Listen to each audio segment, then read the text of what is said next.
There's a new cash crop in Colorado, but it doesn't get you high.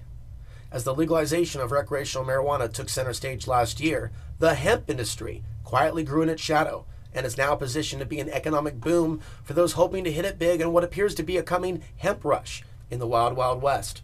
All kinds of new businesses are getting creative.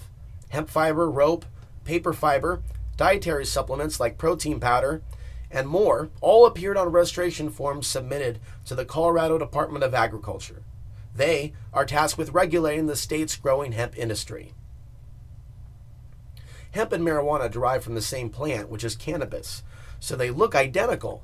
However, hemp offers no buzz. Instead, it can be used to create a seemingly long list of products without need for plastic or other chemicals. George Washington and Thomas Jefferson, the nation's first and third presidents, were among thousands of hemp farmers across the U.S. The British Navy used it for sails, Bibles were printed on hemp paper, and some entrepreneurs in the early 1900s used it for biofuel. A federal tax on cannabis passed in 1937 limited its production, and it became illegal in 1970 with the passage of the Federal Controlled Substances Act, which lumped it in the same category as marijuana. Colorado legalized hemp production with the passage in 2012 of Amendment 64, the voter-approved measure best known for allowing recreational marijuana sales in the state.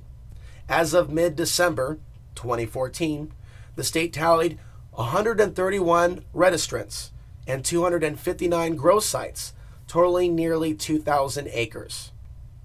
However, there are complaints concerning a lack of equipment in Colorado to process hemp on a large scale.